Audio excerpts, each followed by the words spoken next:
자, 오후에 하나님 말씀은 우리 오늘 창세기 32장을 살펴보도록 하겠습니다. 자, 32장의 주제는 이제 복받은 야곱, 하나님과 겨루어 이기다라는 주제입니다. 자, 주요 내용은 일단 1절부터 12절까지는 에서를 두려워한 야곱이다라는 거죠. 야곱의 입장에서는 에서는 참 두려움의 대상일 수밖에 없겠죠. 에서는 사냥도 잘한 사람이다 보니까 힘이 세고, 그죠? 그리고 또 야곱은 자기 형 에서를 속였잖아요. 그렇죠? 두 번이나 어쨌든 복을 강탈했으니 당연히 두려울 수밖에 없겠죠. 자, 두 번째는 에서를 달래려는 야곱의 육신적인 계획이 또 등장하게 됩니다. 그건 이제 우리 차차 살펴보기로 하고요. 세 번째는 24절부터 32절까지는 이스라엘이라는 이름을 받은 야곱에 대해서 이렇게 다루고 있다 이죠. 자, 그래서 이제 그 주요 내용 요약을 보시면 32장은 야곱의 생애에서 참으로 중요한 전환점을 다루고 있다. 바로 하나님께서 그를 복주시어 이스라엘이라는 이름을 부여해 주신 사건이다. 지금 야곱은 에서를 두려워하여 화친을 청하는 가운데 하나님께서 그에게 나타나시죠. 야곱은 주님을 붙들며 축복을 간구하게 되고 마침내 복을 받으며 새 이름을 받게 된다라는 거죠. 그래서 이 이후부터는 이제 성경에서는 야곱이라고 칭하지 않고 이스라엘로 칭합니다. 그래서 이 32장에 나온 사건이 중요한 것이죠. 자, 근데 이제 그 내용은 우리가 다음 주에 살펴볼 것이고요. 자, 오늘 우리가 32장 앞부분들을 한번 이렇게 살펴보도록 하겠습니다. 첫 번째는 에서를 두려워한 야곱인데, 자, 여러분 먼저 1절부터 5절을 먼저 보십시오. 야곱이 그의 길을 계속 가더니 하나님의 천사들이 그를 만났더라. 야곱이 그들을 보고 말하기를 이는 하나님의 군대라 하고 그곳의 이름을 마하나임이라 하였더라. 야곱이 에돔 지역의 세일 땅에 있는 그의 형 에서에게 자기 앞서 신부르꾼들을 보내며 그들에게 명하여 말하기를 너희는 내 주 에서에게 이같이 고할 것이니 당신의 종 야곱이 같이 말하기를 내가 라반과 더불어 기거하며 거기에서 지금까지 머물렀나이다. 내게는 소들과 나귀들과 양떼들과 남종들과 여종들이 있는데 보내어 내 주께 전하고 내 주의 목전에서 은총 받기를 바라나이다 하더이다 하라 하였더라 이거죠. 자, 먼저 교환을 보겠습니다. 여러분 1번 보시면, 자, 야곱이 그 얘기를 계속 가더니 하나님의 천사들이 그를 만났더라. 그곳의 이름을 마하나임이라 하였더라 이렇게 기록되어 있죠.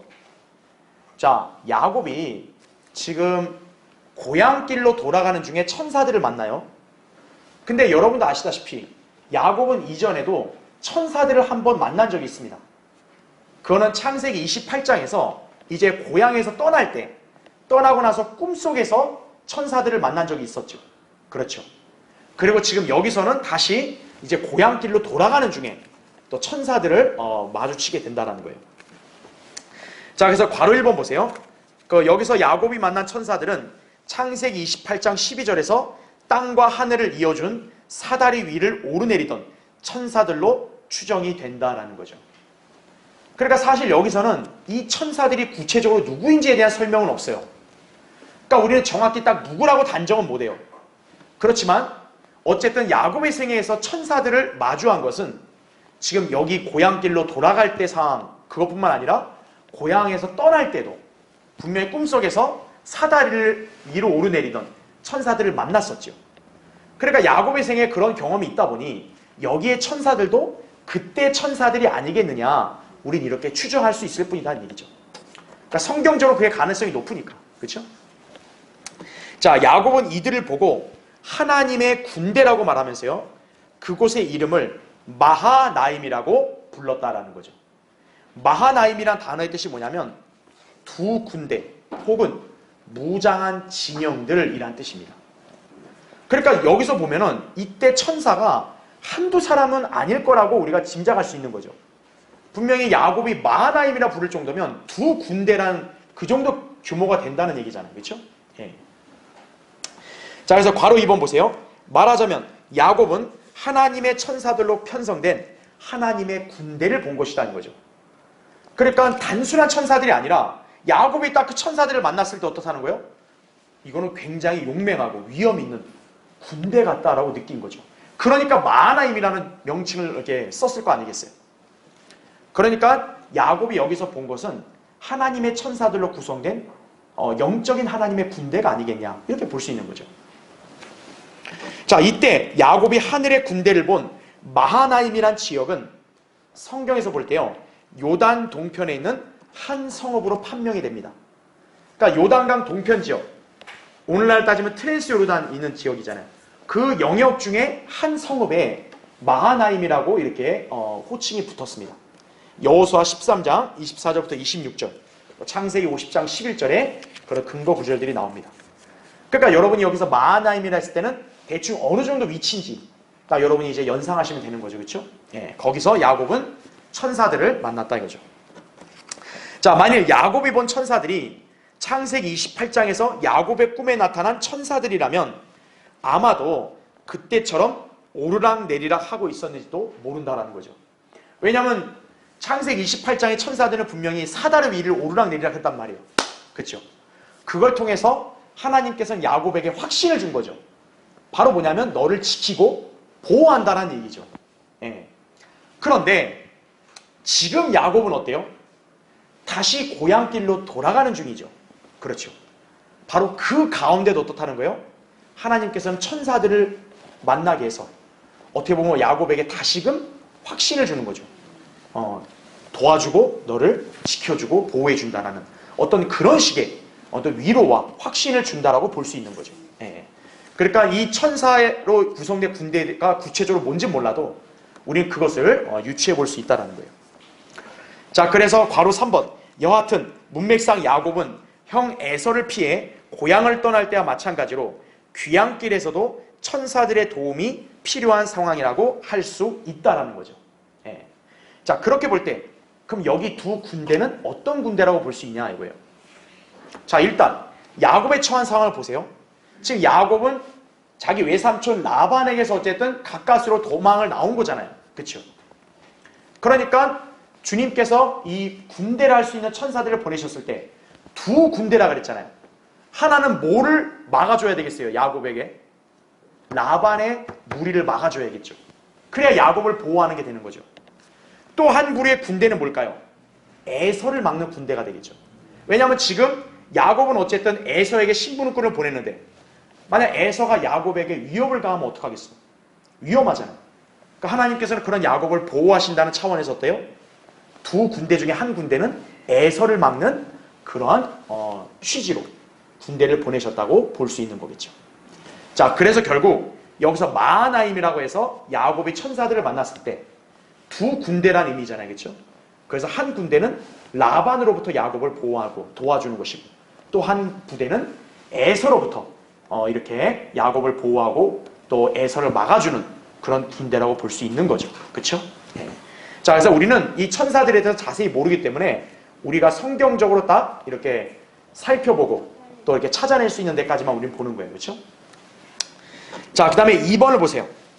야곱이 그의 형 에서에게 자기 앞서 신분꾼들을 보내며 말하기를 내가 라반과 더불어 기거하며 거기에서 지금까지 머물렀나이다. 지금 야곱이 어떤 식으로 얘기하냐면 내가 외삼촌 라반하고 이렇게 지내다가 이제 옵니다. 딱 그 말을 하는 거거든요. 여러분 그게 100% 참일까요? 지금 야곱은 자기 형 에서한테 여전히 정직하지 못한 모습을 보이고 있는 거예요. 예. 그러니까 야곱은 참 육신적으로 머리를 잘 굴리고 참 교묘한 사람인 거예요. 예. 지금 여기 보면 딱 자기가 마치 라반하고 그냥 아무 일 없다는 듯이 기거하고 왔다 이렇게 얘기하잖아요. 근데 그게 맞냐 이거예요. 자, 괄호 1번 보세요. 야곱이 에서에게 신부르꾼들을 보내며 한 말에는 그가 귀향하는 진짜 이유가 담겨있지 않아요. 자, 야곱은 내가 라반과 더불어 기거하며 거기에서 지금까지 머물렀다 라고 말했지만 사실 그는 라반에게 기거하러 간 게 아니죠. 그는 자기 아비와 형을 속인 일로 인해서 그곳으로 도피해 간 거죠. 다시 말하면 자기 외삼촌 라반에게 간 거는 도망간 거지 자기가 마치 아무런 일이 없는데 그냥 가서 기거한 그것이 아니란 얘기죠. 지금 그거를 자기가 속인 형 앞에서 신분꾼을 보내면서 자기가 라반한테 딱 기거하고 왔다고. 사실 자기 형 피해서 도망간 거 아니에요. 그렇죠? 그 야곱은 지금 자기 형 앞에서 이렇게 마치 화해를 하면서 잘못했다고 용서를 비는 것 같은데도 정직하지 못한 거예요. 자, 또 괄호 2번 보세요. 또한 야곱은 시리아를 떠나기 전에 자기 아내들에게 했던 말과 비교해보면 영딴판이에요. 자, 지금 자기 형 에서에게 심부름꾼들을 통해서 내가 라반과 기거하다가 이제 왔다 이렇게 얘기하는데 자기 아내들에게는 어떻게 얘기했어요? 거기 창세기 31장 11절 13절 제가 기재해놨죠. 교환 보면 하나님의 천사가 꿈에 내게 말씀하시기를 야곱아 하시기에 내가 말하기를 내가 여기 있나이다 했더니 나는 베델의 하나님이라 지금 일어나 이 땅을 떠나서 내 친족의 땅으로 돌아가라 라고 분명히 말했죠. 그렇죠? 자, 하나님께서 야곱에게 분명히 너는 여기서 일어나서 내 친족의 땅으로 가라 지시를 했고 자기 아내들에게도 그렇게 말을 했죠. 근데 지금 자기 형 에서한테는 그 말을 해요? 안 해요? 안 하는 거죠. 예. 자, 그래서 괄호 3번을 보세요. 밑에 이것은 야곱이 자신의 인생 여정에서 하나님을 온전히 신뢰하지 못하고 육신적으로 잔머리 쓰는 버릇을 여전히 못 고친 것이다 이거죠. 예. 예. 어떻게든 에서에게 잘 보이게 하기 위해서 아주 최대한 자기에게 불리한 것은 말하지 않고, 그렇죠? 또 에서가 볼 때 약간 좀 껄끄러운 것들은 감추고 그냥 이렇게 딱 필요한 말만 하려고 하는 거죠. 그러니까 육신적으로 머리를 굴린 거죠. 그런데 우리가 알 건 뭡니까? 하나님께서 분명 야곱에게 떠나라 했고 그럼 야곱을 인도하시는 거 아니겠어요? 그럼 야곱은 그런 하나님을 그냥 신뢰하고 가면 되는데 여전히 하나님을 신뢰를 못하는 거죠. 여전히 자기 육신적인 생각으로 딱 계산을 하는 거죠. 아, 형이 내가 이렇게 얘기할 때 기분 안 좋겠다. 이건 빼고 욕을 하고 어떻게든 최대한 형이 기분 안 나쁘게 하자.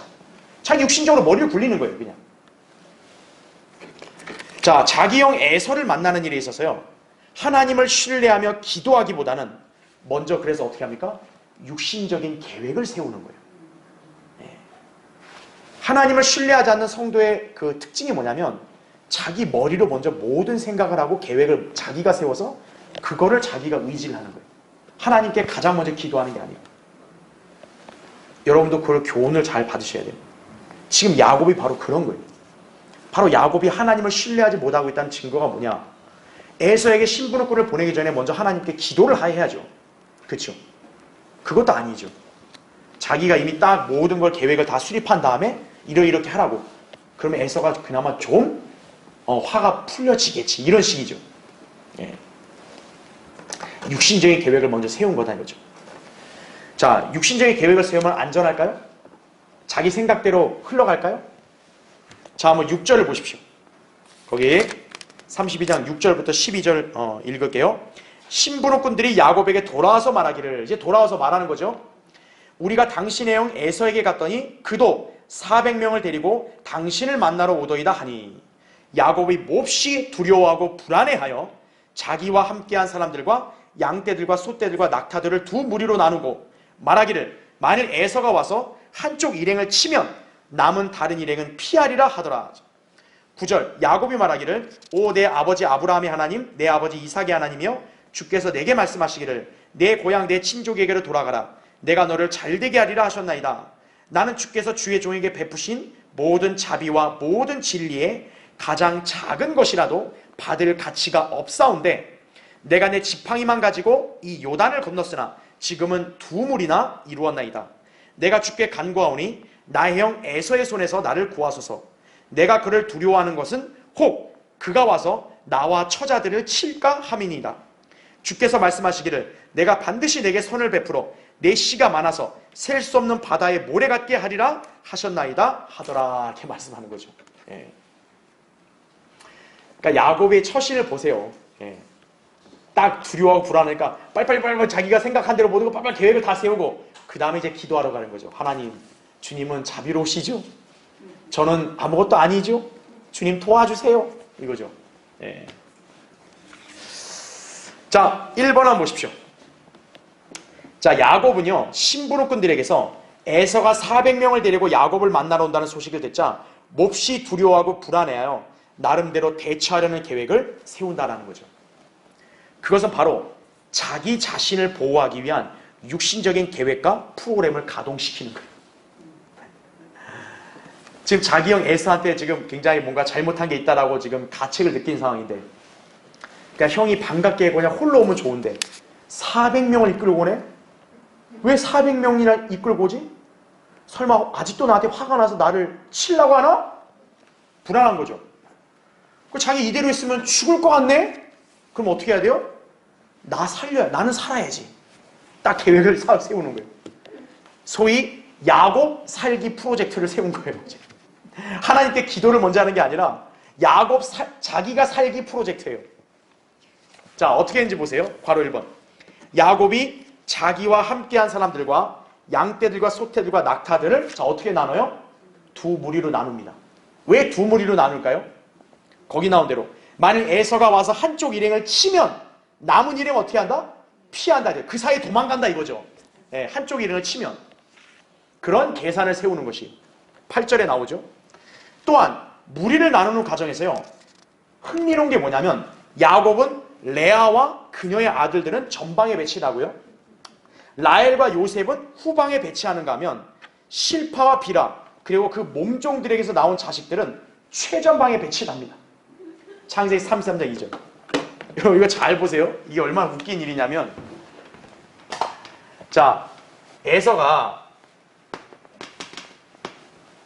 이제 야곱을 치러 온단 말이에요. 그렇죠? 이 야곱의 가족을 치러 오면 야곱 입장에서는 어때요? 두 무리로 나누라 이거죠. 두 무리로. 네. 이렇게 두 무리 나눠서 에서 한쪽 치면 도망가자 이거죠. 자, 에서가 오니까 이제 어떻게 합니까? 여기서 야곱은 또 머리를 쓰는 거죠. 배치를 어떻게 하냐? 일단 최전방에 몸종 두 아내, 몸종이었던 두 아내들과 자식들 최전방에 있어라. 그 다음 그 뒤에 전방에는 레아의 자식들. 그 다음 맨 최후방은 야곱 나와 내 사랑하는 아내 라헬과 내가 사랑하는 자식 요셉. 쉽게 말하면 뭡니까? 몸빵 하라 이래. 몸빵. 에서가 치면 어떤 거예요? 나 도망갈 동안 혹시나 형이 나를 안 치면 좋겠는데 만약 형이 나를 치면 자기가 볼 때는 별로 사랑이 안 가니까 너희들이 먼저 나를 위해 희생을 하고 에서가 너무 강해서 다 죽어요. 그럼 더 쳐들고 와. 그러면 누구까지? 안타깝지만 레아와 네 자식들까지. 너희까지 제발 총알바지 하라 이거. 총알바지. 우리 군대에 보면 전방 총알바지 하잖아요. 총알바지 하라 이거예요. 그 사이에 야곱 라헬은 어떻게 가요? 내 사랑하는 아내하고는 빨리 도망가겠다 이거죠. 야곱이 이렇게 머리를 쓰는 거예요. 보십시오. 하나님이 택한 아브라함의 언약을 받은 야곱이 대단히 영적인 사람이죠. 그렇죠? 아니 우리 형 에서가 400명을 데리고 와. 이 힘 좋은 형이 400명이 데리고 왜 데리고 오겠냐 이거예요. 나 죽이려고 오나. 내가 죽으면 안 되잖아. 딱 계획을. 그러니까 머리가 굉장히 잘 들어가 야곱은. 그 순간에 벌써 이 계획을 다 세운 거예요. 야, 두 무리를 나눠. 그 다음에 가족들은 몸종 자식들 맨 앞으로 가. 두 번째 레아 너 가운데 있어. 라헬 당신은 나오 여기 있어. 맨 뒤에. 딱딱딱 치면 도망가겠다 이거죠. 네. 자, 이런 계획을 다 세우고 이제 어떻게 하는 거예요? 야곱이 하나님께 기도하는 거예요. 이미 자기가 할 거 다 해놓고 자기는 딱 판단 다 내려놓고 그냥 하나님 부르는 거예요. 주님 도와주세요. 주님 우리 조상 아브라함에 약속했잖아요. 씨를 번성케 해준다 했잖아요. 그 씨가 나라며요. 나 죽으면 어떻게 해요? 하나님 약속 못 지키시잖아요. 이런 거죠. 쉽게 말하면. 이게 바로 육신적인 성도의 자세라는 걸 아셔야 돼요. 예. 여러분들은 그런 야곱의 생애를 통해서 영적인 교훈을 받아야 되는 거예요. 아하, 성도가 이렇게 육신적인 일을 먼저 해놓고 기도하는 것은 올바른 자세가 아니다라는 것이죠. 자, 보겠습니다. 그래서 괄호 2번을 보시면 야곱의 이와 같은 행동은 그가 아직도 레아와 라헬에 대한 그의 감정을 극복하지 못했음을 여실히 보여준다는 거죠. 예. 야곱 입장에서는 원래 라헬과 결혼해서 살고 싶었던 거예요. 어떻게 보면 레아는 야곱 입장에서는 본의 아니게 어떻게 속여서 온 거라고 이렇게 야곱이 느끼니까 정이 안 가는 거죠. 그게 아직도 해결이 안 된 거예요. 야곱의 그 입장에서는. 그러니까 레아와 라헬을 동시에 사랑하는 게 아니라 여전히 라헬만 더 사랑하는 거죠. 네. 그래서 그녀를 자기와 함께 가장 우선적으로 보호하려는 심산인 것이다 이거죠. 예, 나머지는 방패막이 총알바지가 되라 이거죠. 자신이 보기에 가장 중요한 순서에 따라서 그래서 라헬과 요셉 맨 후방, 레아와 자식들 그 다음에 몸종과 그 자식들은 최종 방문하에 보내버리는 거죠. 그렇죠? 예. 자, 위험을 자기 나름대로 대비를 하는 것이. 자, 그래서 괄호 3번을 보세요. 야곱은 에서가 400명을 데리고 온다는 소식을 들었을 때 성도로서 가장 우선적으로 해야 할 뭐를 하지 않았다고요? 기도를 하지 않았다는 거죠. 육신적인 계획을 먼저 세웠다는 거죠. 자, 이거와 대조해서요. 느헤미야 2장 4절에 보면 느헤미야는 달랐어요. 느헤미야는 왕 앞에서 이 긴장되는 상황에 직면했을 때 하늘의 하나님께 가장 먼저 빨리 기도합니다. 그리고 왕에게 대답을 해요. 바로 하나님의 사람은 어떻다는 거예요? 그 어떤 상황이 위기가 닥쳐왔어도 가장 먼저 뭘 해야 된다? 하나님께 매달리고 기도를 해야 되는 거죠. 하나님의 이름을 부르고. 근데 야곱은 어떤 거예요? 거꾸로 자기가 육신적으로 먼저 계획을 세우고 생각으로 다 모든 걸 해놓고 그 다음에 하나님을 부르는 거예요. 예. 여러분 하나님께서 그 마음을 모르시겠어요? 다 알죠. 자, 야곱은 마치 하늘은 스스로 돕는 자를 돕는다라는 속담처럼 생각한 걸로 보여요. 그치? 우리나라 속담도 있잖아요. 하늘은 스스로 돕는 자를 돕는다. 즉 뭡니까? 자기가 스스로 뭘 해야 하늘이 돕는다 이거죠. 육신적인 성도, 아직 미성숙한 성도도 뭐예요? 주님께 먼저 모든 걸 맡기고 기도하는 게 아니라 내가 그래도 뭘 먼저 해놔야지. 해놓고 하나님이 기도해야 들어주시지. 잘못된 생각을 하는 거예요. 그러니까 여러분 이 속담은 결코 성경적으로 맞는 게 아니에요. 하나님은 스스로 돕는 자를 돕는다. 그거 아닙니다. 하나님은 먼저 그분을 신뢰하고 그분께 매달리고 기도하는 성도를 도우시는 거죠. 자기가 먼저 스스로 다 해놓고 하나님 찾으면 하나님께서 그 기도 응답하시는 거 아니에요.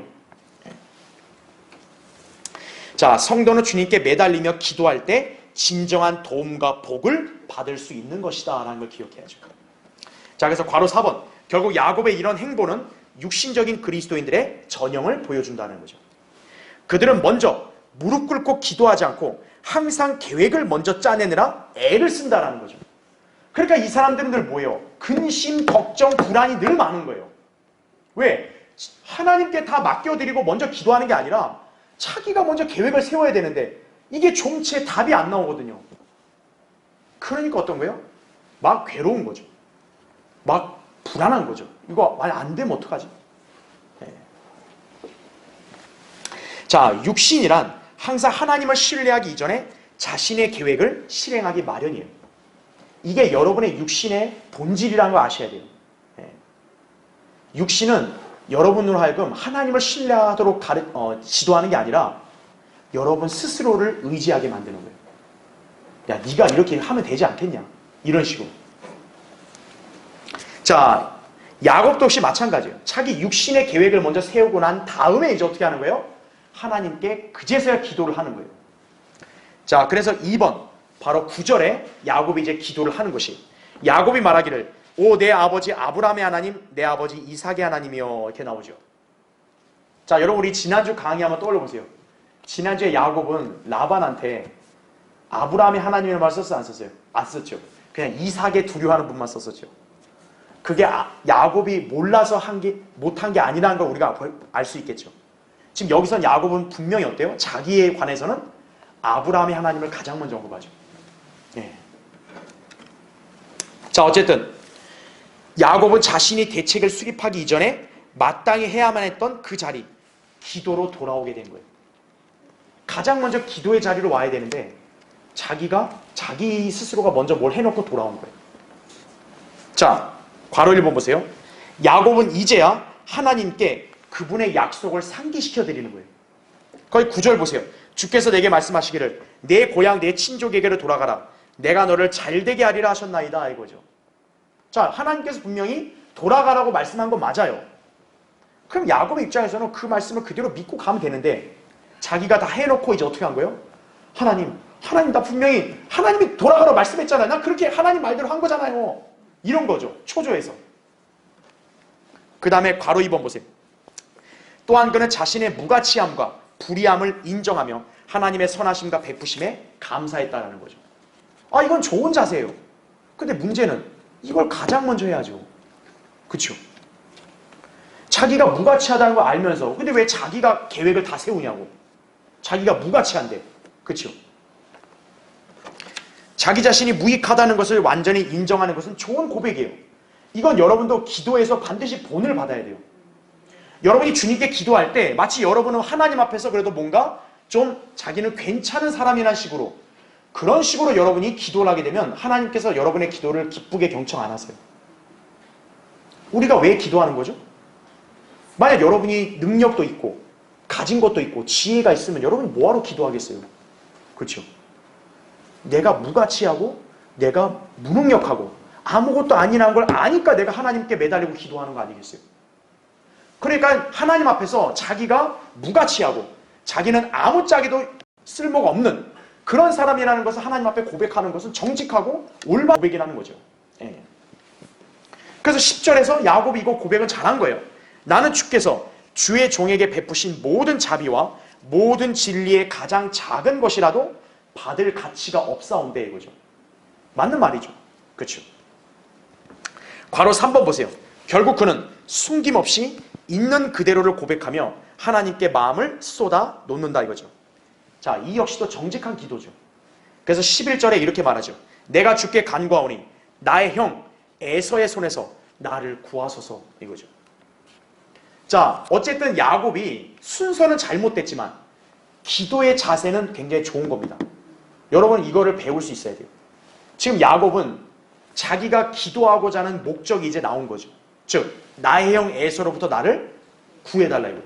근데 처음부터 그걸 말하는 게 아니라 먼저 하나님께서 하신 약속의 말씀을 자기가 믿는다는 것을 전제로 상기시키고 그리고 자기는 무능력하고 아무것도 아닌 존재임을 인정하면서 하나님을 높여드리고 그 다음에 기도하는 거죠. 자, 여러분도 이러한 내용은 교훈을 삼을 수 있는 겁니다. 예. 그러니까 여러분도 기도할 때는 하나님 앞에서는 여러분 아무 쓸모도 없는 나는 무가치한 자다 이거죠. 나는 무능력한 자다 이거죠.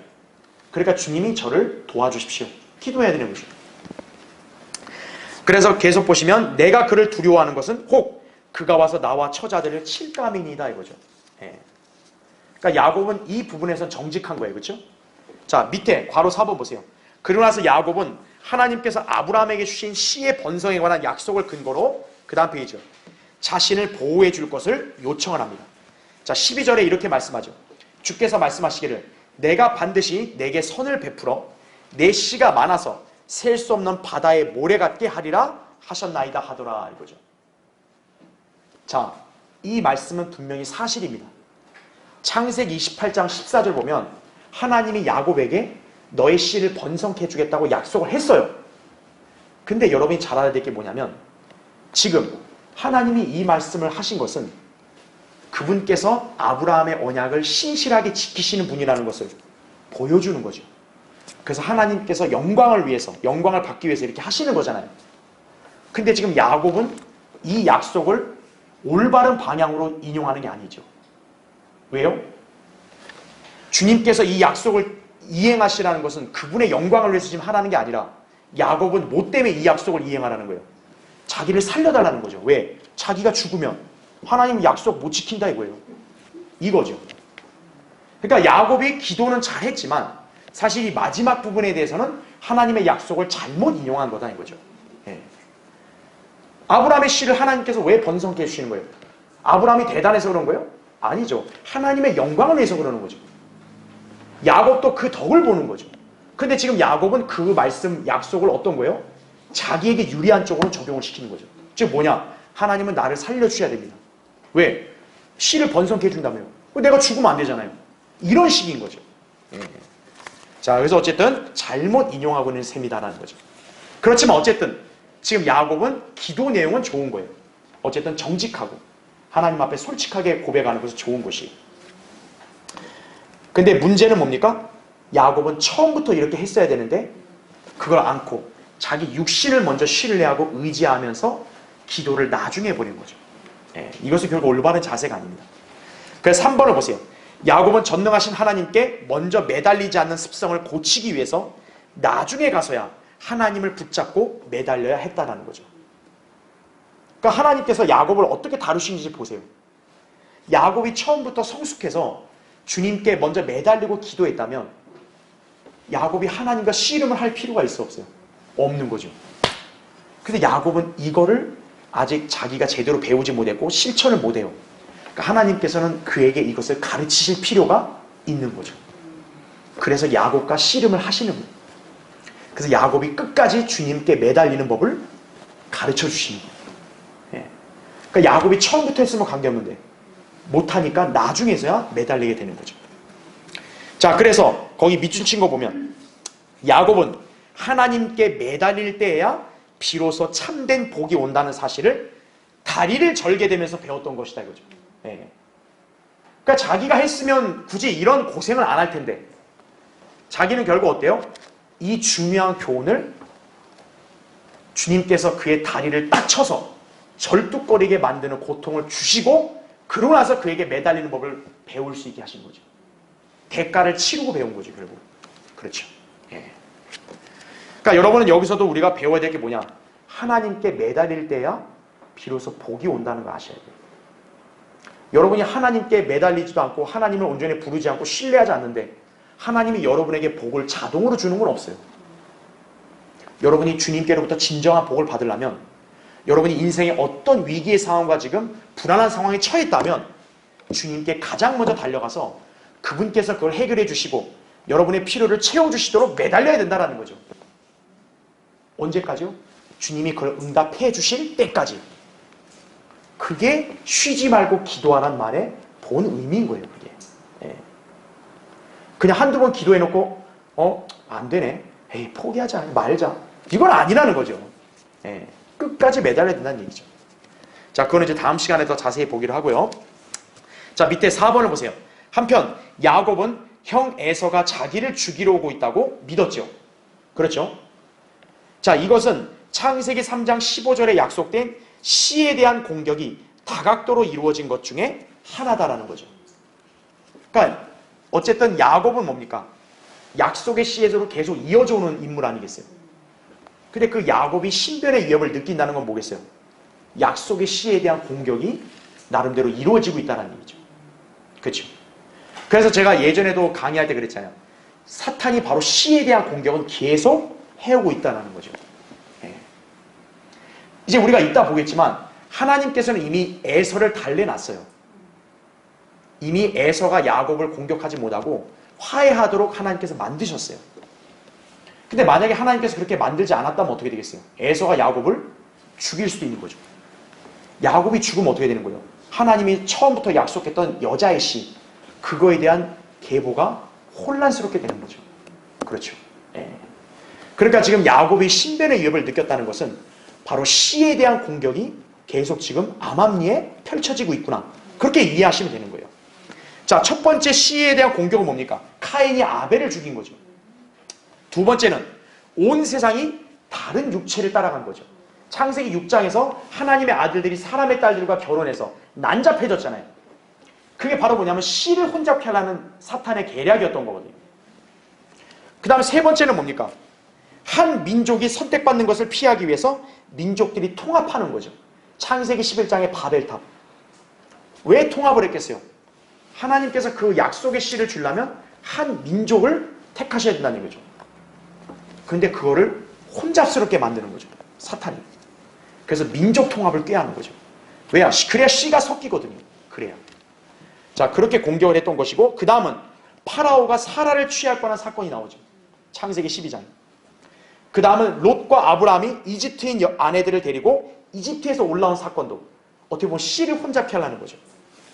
그 다음은 아비멜렉이 사라를 취할 뻔한 사건이 있었죠. 창세기 10장. 그리고 여기서 에서가 야곱을 붙잡으려는 것. 다 씨에 대한 공격이 암암리에 펼쳐지고 있음을 여러분이 감지할 수 있어야 한다는 거죠. 네, 그렇죠? 그러나 하나님께서는 약속한 대로 씨를 보호하셔야 되잖아요. 아브라함과 그의 씨를 보호하셔야 되잖아요. 야곱도 보호하신다는 얘기죠. 그렇죠? 자, 이제 두 번째 주제. 에서를 달래려는 육신적인 계획이에요. 자, 여러분 거기 13절부터 23절을 보겠습니다. 야곱이 그 밤을 거기서 유숙하고 자기가 가지고 있는 것 중에서 자기 형 에서를 위한 선물을 택하니 암염소가 200마리요 순염소가 20마리며 암양이 200마리요 순양이 20마리며 젖나는 낙타 30마리와 그들의 새끼들이며 암소가 40마리요 황소가 10마리며 암나귀가 20마리며 새끼 나귀가 10마리더라. 그것들을 각대로 나누어서 자기 종들의 손에다 맡기고 자기 종들에게 말하기를 나보다 앞서 건너서 때와 때 사이에 간격을 두라 하고 맨 앞에 선 자에게 명하여 말하기를 내 형 에서가 너를 만나 물어 말하기를 네가 네 사람이냐 네가 어디로 가느냐 내 앞에 있는 이것들은 네 것이냐 하거든 그때 너는 말할지니 그들은 당신의 종 야곱의 것이오며 그것은 나의 주 에서에게 보내는 선물이옵니다. 또 보소서 야곱도 우리 뒤에 있나이다 하라 하고 또 둘째와 셋째와 그 때들을 따라오는 모두에게 그렇게 명하여 말하기를 너희도 에서를 만나거든 이같이 그에게 말할 것이니라. 또 너희는 더 말할지니 보소서 당신의 종 야곱이 우리 뒤에 있나이다 하라 하니 이는 그가 말하기를 내가 내 앞에 보낸 선물로 형을 달래고 그 후에 내가 그의 얼굴을 보면 혹시 그가 나를 받아주리라 함이라. 그리하여 그 선물은 그의 앞서가고 자신은 무리 가운데서 그 밤을 묵었더라. 그가 그 밤에 일어나서 그의 두 아내와 두 여종과 11 아들을 데리고 야복 여우를 건넜는데 그가 그들을 데리고 와서 시내를 건너 보내고 그의 소유도 건너 보냈더라. 이렇게 말씀하는 거죠. 여러분 여기서 딱 뭔가 감지하시는 거 있어야 되는데 뭔가 딱 이런 눈치챈 거 있으세요? 지금 여기서 자꾸 드러나는 표현이 뭐냐? 야곱은 어디 있다? 뒤에 있다. 뒤에. 에서가 화나가지고 바로 치면 위험하니까 딱 이렇게 뇌물 공세하러 그 종들을 보내고, 그렇죠? 심지어는 뭡니까? 자기 아내와 처자들도 미리 보내고 자기는 어떤 거예요? 딱 혼자 뒤에 있는 거예요. 야곱이 그렇게 머리를 굴린 사람이에요. 자, 한번 보겠습니다. 1번 보십시오. 야곱이 자기가 가지고 있는 것 중에서 자기 형 에서를 위한 선물을 택하니. 여러분 사실 말이 선물이지 이건 뭡니까? 뇌물이죠. 예. 자, 야곱은 분명히 방금 기도했어요, 안 했어요? 기도했잖아요, 하나님 앞에. 그럼 기도했으면 더 이상 염려하면 돼요, 안 돼요? 안 되는 거죠. 그런데 여전히 야곱은 기도해놓고도 마음의 화평을 갖지 못하는 거예요. 그러니까 어떻게 합니까? 육신적인 방법을 다시 한번 동원하는 거죠. 바로 뇌물을 보내서 형의 마음을 달래야겠다 이거죠. 예. 이게 하나님 방법일까요? 아니죠. 또 자기 육신을 더 신뢰하는 거죠. 그렇죠? 자, 괄호 1번 보세요. 야곱은 기도를 했으면서도 하나님께서 응답하실 것을 믿지 않았음이 분명하다 이거죠. 이것은 분명히 합당한 기도를 한 성도의 자세가 아니죠. 우리 신약 성도에게 하신 약속의 말씀이 뭡니까? 아무것도 염려하지 말고 다만 모든 일에 기도와 간구로 너희의 구하는 것들을 감사함으로 하나님께 알려지게 하라 이렇게 말씀했죠. 그렇게 했으면 염려하거나 근심하면 돼요, 안 돼요? 안 되는 거죠. 하나님 앞에 한탄하면 돼요, 안 돼요? 안 되는 거죠. 그렇게 모든 일에 기도와 간구로 감사함으로 하나님께 알려지게 하라 이거예요. 그리하면 모든 지각을 초월하시는 하나님의 평강이 그리스도 예수 안에서 너희 마음과 생각을 어떻게 한다? 지키신다. 이게 하나님을 온전히 신뢰하면서 기도한 성도에게 주어진 약속이거든요. 근데 야곱은 지금 이렇게 했다 안 했다? 안 했다. 그러니까 평안이 있어 없어요? 없는 거죠. 그러니까 기도해놓고도 여전히 어떤 거예요? 불안한 거죠. 아, 나 죽으면 어떡하지 또? 이거 안 되겠다. 내가 가만히 있어서 안 되겠다. 뭐라도 해야겠다. 뇌물을 보내지 않은 거죠. 자, 그래서 괄호 2번 보세요. 야곱은 지금 하나님을 온전히 신뢰하지 않고 여전히 자기 육신의 행위를 의존하고 있다. 그죠? 그러다 보니 그는 평안과 확신이 없기 때문에 결국 형 에서의 마음을 풀어줄 뭐를 계획하게 되는 거예요? 뇌물 공세. 여기 뇌물 나온 거 보세요. 이게 한두 마리가 아니잖아요. 얼마나 많은 물량을 이렇게 에서에게 갖다 바치는 거예요. 자, 야곱은 이 뇌물의 행렬이 혹시, 여러분 거기 제가 표시해놨죠? 잘 유념하세요. 혹시 에서의 화를 누그러뜨리고 화해를 이룰 것이라는 막연한 생각을 하게 된다는 거죠. 그런 생각은 전혀 확실성이 있다 없다? 없는 법이에요. 자, 하나님을 온전히 신뢰하지 않는 성도, 그 성도는 확신이 있다 없다? 없는 거예요. 그러니까 여전히 불안하고 여전히 초조하고 여전히 긴장하는 거죠. 그 상태로 견딜 수 있어 없어요? 견딜 수 없으니까 자기가 뭐라도 해야겠다. 이래서 육신적인 발상이 또 나오는 거예요. 그게. 그래서 괄호 3번 보세요. 자, 그런 성도는 자기의 기도가 응답될 거라 확신이 있다 없다? 없다. 그러니까 야곱도 자기가 하나님께 기도한 거 응답받을 거라 확신이 있어 없어요? 없죠. 그리고 심지어 자기가 육신적으로 한 일도 확신이 있어 없어요? 없죠. 그러니까 뭐라고 말해요? 이렇게 보내면 혹시 그가 나를 받아주리라 이거죠. 그러니까 자기가 뇌물 공세를 하면 야, 우리 형은 분명히 나를 받아줄 거야. 이게 아니라 내가 이렇게까지 하면 혹시 받아주지 않을까? 그럼 그 말은 뭡니까? 받아줄 수도 있고 안 받아줄 수도 있다 이거죠. 네. 그러니까 자기 육신을 의지하고 그렇게 실행을 해도 그거에 대한 확신이 있다 없다? 없다는 거예요. 그런데 왜 성도가 육신을 신뢰하냐 이거예요. 왜 자기 자신을 의지하냐 이거예요. 그렇죠? 자, 주님을 신뢰하지 않고 확고한 약속의 말씀을 붙들지 않은 채 육신적으로 계획하고 실행하는 성도들은 전혀 마음의 화평이 없는 것은 물론이거니와 자, 뭐도 없다고요? 믿음의 확신도 없는 것이라는 거죠. 자, 왜 그러냐? 바로 이거예요. 자, 성도가 하나님을 먼저 신뢰하잖아요? 그쵸? 그러면 하나님을 신뢰하면 약속의 말씀을 당연히 믿어요, 안 믿어요? 믿죠? 이거는 흔들려요, 안 흔들려요? 흔들리지 않죠. 그래서 이걸 갖고 기도를 하니까 이 사람은 확신이 있다 없다? 확신이 있는 거죠. 왜? 이게 흔들려 안 흔들려? 안 흔들리니까.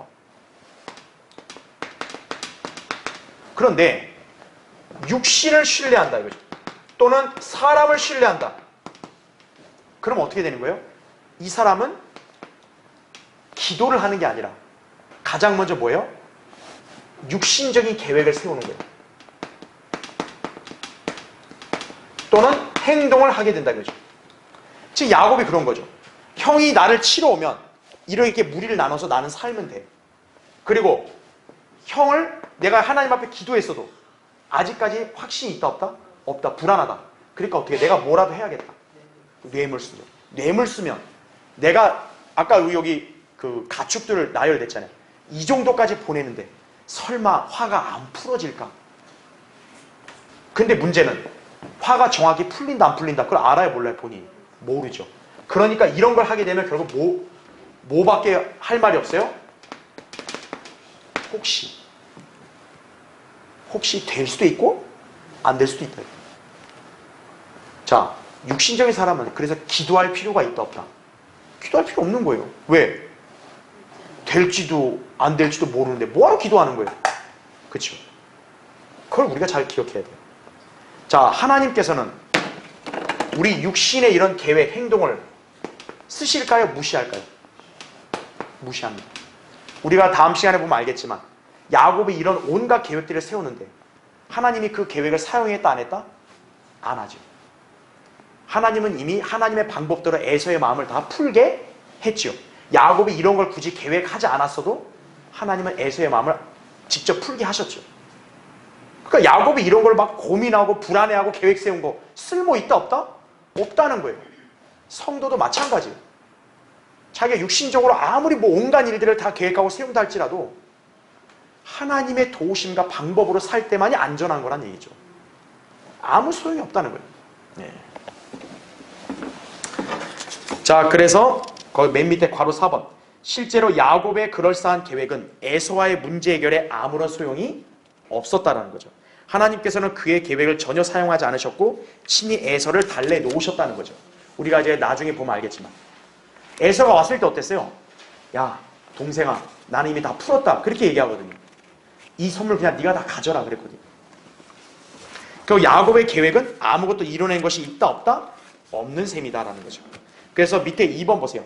성경은 성도가 기도할 때 자, 어떻게 하면 된다고 말씀하고 있다? 믿으면 응답된다고 말씀하고 있다라는 거예요. 여러분도 오늘 그걸 배우셔야 되는 거예요. 예.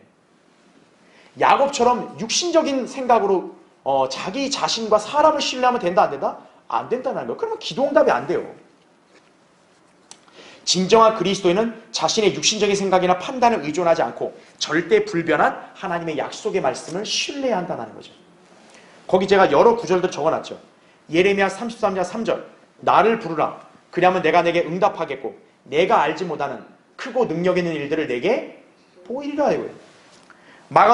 히브리서 11장 6절 믿음이 없이는 하나님을 기쁘시게 할 수 없나니 이거죠. 하나님께 나아가는 자는 그분이 존재하시는 것과 그분이 자기를 열심히 찾는 자들에게 마땅히 보상하는 분이심을 믿어야 하니라 이거죠. 그다음 마가복음 11장 24절 너희가 기도할 때 바라는 것들은 무엇이나 받은 것으로 믿으라 이거죠. 그리하면 너희 것이 되리라 이거예요. 요한일서 5장 14절 15절 우리가 그 안에서 가지는 담대함이 이것이니 그의 뜻대로 무엇이든지 구하면 그가 우리를 들으시는 것이라 우리가 구하는 것은 무엇이나 그가 들으시는 줄을 안다면 우리가 그에게 구한 요청들을 어떻다고요? 받은 줄도 아느니라 이거예요. 이걸 그대로 믿으면 어떻다는 거예요? 응답된다고 약속하신 거라고요. 요한복음 15장 7절도 너희가 내 안에 거하고 내 말들이 너희 안에 거하면 너희가 원하는 것은 무엇이나 구하라 이죠. 너희에게 이루어지리라 약속하는 거 아니에요. 예. 제한이 있어요? 없다고요. 성도는 하나님의 약속을 믿으면 기도에 응답하시는 거예요. 하나님께서. 자 밑에 3번을 보세요. 야곱은 선물을 먼저 보냈죠. 나머지 무리와 자기 소유로 하여금 그날 밤 야복 여우를 건너겠다 이거죠. 다만 야곱만은 여전히 북쪽에 남아 있었던 것 같다라는 거죠. 그 이유는 이제 우리 다음 시간에 보겠지만 야곱이 이제 하나님의 천사 겨루잖아요. 거기가 분이엘이라 그러거든요. 그 지역이. 근데 이 분이엘이라는 지명은 항상 야복강 북쪽을 지칭하기 때문에 그래요. 자 그렇다면 우리는 여기서 뭘 연상할 수 있는 거예요? 지금 야복 여우를 아내와 자녀들이 건넜다 그랬잖아요. 그럼 야곱은 혼자 건넜다 안 건넜다? 안 건넜다는 거죠. 결국 가축들 그리고 야곱의 가족들은 다 에서 쪽으로 가게 해놓고 자기는 지금 어떻게 하고 있다? 뒤로 혼자 빠지고 있는 거예요. 야곱의 다소 비겁한 면이 다시 한번 보이는 거죠. 그렇죠? 이게 야곱의 어떻게 보면 연약함이에요. 근데 어때요? 하나님은 그런 야곱을 사랑하신 거예요. 야곱을 복주시고 이스라엘이라는 이름으로 바꿔주신 거예요. 자 그렇다면 하물며 하나님께서 여러분을 사랑하지 않으실 이유가 있겠어요? 그렇죠? 여러분이 하나님 약속의 말씀을 믿고 주님을 신뢰하고 주님을 바라보고 이렇게 나아간다면 주님께서는 여러분에게 복을 안 주시겠냐 이거예요. 그렇죠? 야곱도 이렇게 사랑하시는데 예. 그러니까 여러분은 위축되지 마시고 나는 예수 그리스도의 피로 구속받은 하나님의 아들이다 이거예요. 주님은 나에게 분명한 약속의 말씀을 주셨다. 나는 그 약속의 말씀을 믿고 기도하고 주님을 바라본다 이거죠. 주님께 응답받을 때까지 매달린다. 그럼 응답하시는 거예요. 그걸 여러분이 항상 굳게 붙들고 살아야 한다는 얘기죠. 그렇죠? 자, 다음 시간에 계속하기로 하고 자, 오늘 기도하고 예배를 마치겠습니다.